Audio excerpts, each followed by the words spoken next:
Hello friends, आज के इस लेक्चर में हम लोग ये देखेंगे कि आइडेंटिफायर्स क्या होता है, आइडेंटिफायर्स का कंसेप्ट क्या होता है।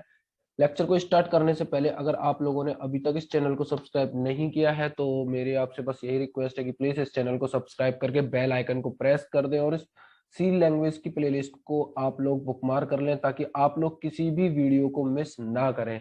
आप आज के इस लेक्चर में हम लोग देखेंगे कि आइडेंटिफायर्स क्या होते हैं। हमने अपने सेकंड चैप्टर में सबसे पहले देखा था कि स्किप सीक्वेंस क्या होते हैं, स्किप सीक्वेंस को बनाया किस लिए गया था और हम किस तरीके से स्किप सीक्वेंसेस का यूज कर सकते हैं। उसके बाद हम लोगों ने देखा था कि रिजर्व वर्ड्स सी लैंग्वेज के अंदर कौन कौन से हैं। हमने 32 रिजर्व वर्ड्स देखा था और हमने ये भी सीखा था, हमने ये भी जाना था कि रिजर्व वर्ड्स का जो डेफिनेशन है, जो पर्पस है, वो ऑलरेडी फिक्स्ड है। हम सिर्फ उसी पर्पस के लिए उन वर्ड्स को यूज कर सकते हैं और मैंने आपको वो 32 वर्ड्स शेयर भी किए थे। ठीक है। आज के इस लेक्चर में हम लोग देखेंगे आइडेंटिफायर्स क्या होता है। मैंने स्क्रीन पर यहाँ पर आप लोगों के लिए डेफिनेशन लिख दिया। जो लोग एग्जाम देने वाले हैं, जिनको एग्जाम देना है, वो लोग इस डेफिनेशन के थ्रू आइडेंटिफायर्स को एक्सप्लेन कर सकेंगे। आप लोग इस डेफिनेशन को नोट कर लेना और मैं आप लोगों को बताता हूँ कि आइडेंटिफायर्स क्या होते हैं। हमने देखा था कि सी लैंग्वेज के अंदर 32 ऐसे वर्ड्स हैं जिनका ऑलरेडी मतलब डिफाइंड है।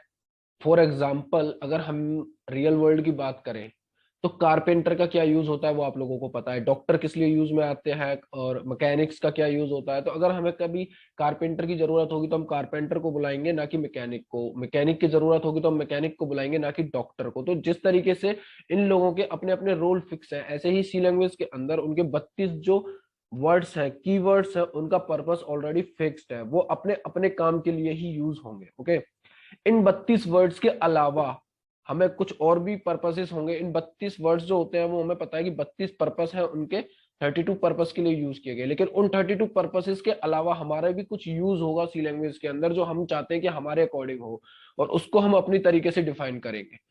उन नाम्स को हम आइडेंटिफायर्स का नाम बोलते हैं। सी लैंग्वेज के अंदर दो ही चीजें हैं, या तो रिजर्व वर्ड्स जिन्हें हम कीवर्ड्स बोलते हैं या फिर आइडेंटिफायर्स। ओके।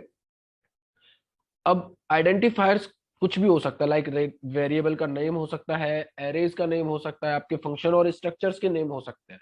आइडेंटिफायर का जो नेम होता है उसको डिफाइन करने के कुछ रूल्स होते हैं कि हमें जब भी किसी आइडेंटिफायर का नेम लिखना है वो इस रूल को फॉलो करना चाहिए। ठीक है। और वो रूल कौन कौन से हैं वो डिस्कस करते हैं। चलिए, ये 5 रूल है वो, ये है वो 5 रूल। पहला रूल क्या कह रहा है कि जो नेम होगा हमारे आइडेंटिफायर का, उसके अंदर सिर्फ 4 चीजें होंगी। या तो अपर केस लेटर हो सकता है, या फिर लोअर केस लेटर हो सकता है, या फिर कोई डिजिट हो सकती है 0 से लेके 9 तक, और अंडर स्कोर हो सकता है। इसके अलावा कोई भी करेक्टर नहीं होगा, ना ही आपका हैश सिंबल होगा, ना ही आपका क्वेश्चन मार्क, बैकस्लैश, कुछ नहीं होगा। इन 4 चीजों के अलावा या तो आपके आइडेंटिफायर में इन चारों में से कोई एक होगा, हो सकता है ये चारों हो, लेकिन इन चारों के अलावा पांचवी कोई भी चीज नहीं आएगी आपके आइडेंटिफायर के नेम के अंदर। सेकंड स्टेप में ये लिखा हुआ है कि हमारे जो आइडेंटिफायर का पहला कैरेक्टर होगा वो या तो कोई अल्फाबेट होना चाहिए। अब चाहे वो अपर केस अल्फाबेट हो चाहे लोअर केस अल्फाबेट हो, उससे कोई फर्क नहीं पड़ता, लेकिन होना अल्फाबेट चाहिए।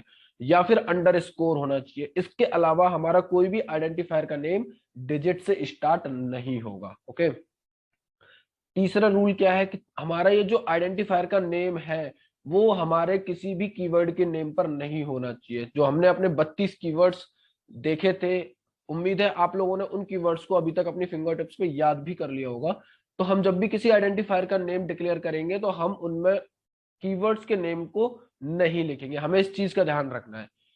हाँ, कीवर्ड का जो नेम है वो हम मिक्स करके वेरिएबल के नेम में लिख सकते हैं। लाइक हमें कोई इंटीजर टाइप का वेरिएबल डिफाइन किया बिगिंट, इस तरीके से, तो वो चल जाएगा। लेकिन इंटीजर टाइप का वेरिएबल हम डिफाइन कर रहे हैं इंट नाम से, तो वो नहीं चलेगा, क्योंकि इंट क्या है, अपने आप में कीवर्ड है, हम उसको किसी और पर्पस के लिए यूज नहीं कर सकते। ओके। रूल नंबर 4 क्या है कि हमें पता है, हमने अपने पिछले वीडियोस में देखा था कि सी क्या है, एक केस सेंसिटिव लैंग्वेज है और उसके लिए स्मॉल ए और कैपिटल ए दोनों अलग अलग चीजें। तो अगर हम किसी आइडेंटिफायर का नाम स्मॉल अल्फाबेट्स में लिखते हैं और उसी को अपर केस में लिख देते हैं, अपर अल्फाबेट में लिख देते हैं, तो वो दोनों अलग अलग आइडेंटिफायर के नेम कंसीडर किए जाएंगे, ना कि एक कंसीडर किए जाएंगे। ओके। और स्टेप नंबर 5 में लिखा हुआ है कि आइडेंटिफायर का नेम जो है वो मीनिंगफुल होना चाहिए। ओके, ये सबसे ज्यादा यूज में आने वाली मिस्टेक है जो बिगिनर्स करते हैं। इनफैक्ट मैंने भी अपनी लाइफ में 3 साल तक इस मिस्टेक्स को किया था। जब मैंने स्टार्टिंग में प्रोग्रामिंग स्टार्ट करी थी तो मैं क्या करता था, वेरिएबल्स के नेम ऐसे ही कुछ भी रैंडम रख देता था, अल्फाबेट्स के डिजिट्स के नाम पे A B C D। और मैंने इसकी वजह से कुछ अपॉर्चुनिटीज भी मिस की थी मेरे को, क्योंकि इसकी वजह से क्या होता था कि मेरे कोड की रीडेबिलिटी बहुत डाउन हो जाती थी, और जिसकी वजह से मुझे कहीं ना कहीं प्रॉब्लम्स को फेस करना पड़ता था। आप लोग इस प्रॉब्लम को फेस ना करें, इसलिए मैंने यहाँ पर साफ साफ मेंशन कर दिया है कि आइडेंटिफायर का नाम मीनिंगफुल होना चाहिए। और वो किस तरीके से हम अपनी प्रैक्टिस के दौरान देखेंगे। आप लोग, उम्मीद है इस ट्यूटोरियल को बिल्कुल स्टार्टिंग से फॉलो कर रहे होंगे, और जो लोग इसको स्टार्टिंग से फॉलो कर रहे हैं उन लोगों को समझ में आ रहा होगा कि हम बिल्कुल स्टेप बाय स्टेप चल रहे हैं।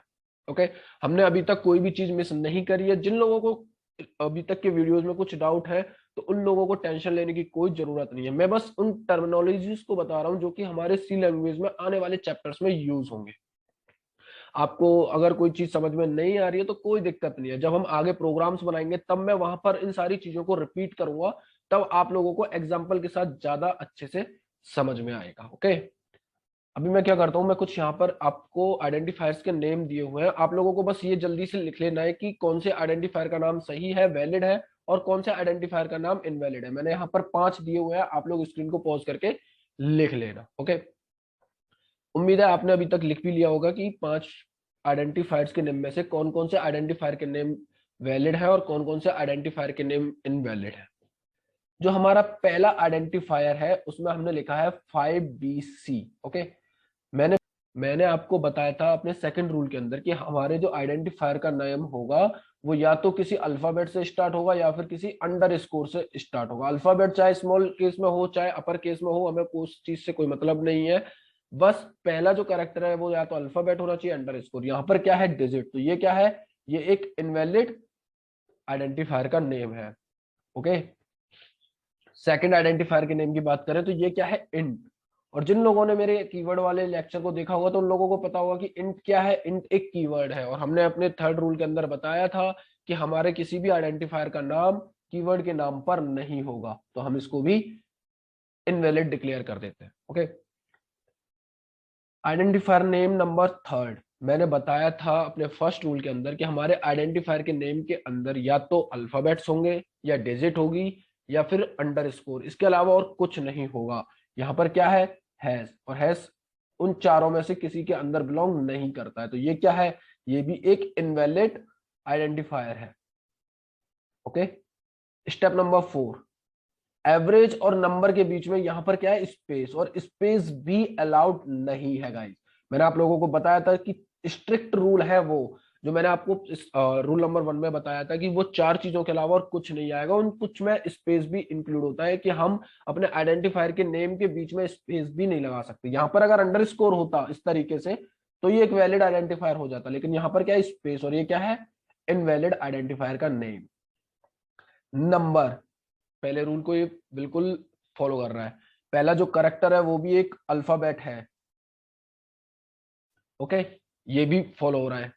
इसके अलावा ये कोई भी रिजर्व वर्ड नहीं है, तो ये क्या है, एक वैलिड आइडेंटिफायर है। ओके, तो जिन लोगों के ये सारे आंसर सही आए हैं वो लोग बिल्कुल सही पाथ पर हैं, बिल्कुल सही ट्रैक पर है। और जिन लोगों के आंसर कुछ गलत आए हैं तो वो लोग मुझे कमेंट सेक्शन में पूछ सकते हैं कि उनका कौन सा आइडेंटिफायर का नेम में कोई डाउट है और कुछ में डाउट नहीं है। और अगर फिर भी आप लोगों को प्रॉब्लम फेस हो रही है तो आप लोग टेलीग्राम चैनल को ज्वाइन कर लीजिए और वहां पर आप लोग अपने डाउट्स पूछ सकते हैं। तो आज के लेक्चर में बस इतना ही। उम्मीद है आप लोगों को आइडेंटिफायर का कंसेप्ट समझ में आया होगा कि आइडेंटिफायर्स क्या होते हैं और आइडेंटिफायर्स हम किस लिए यूज में लेंगे, और उनको लिखने का, डिक्लेयर करने का क्या रूल होता है। हमने वो 5 रूल देखे थे। मिलते हैं अगले लेक्चर में मोर इंटरेस्टिंग टॉपिक्स के साथ। Thank you guys.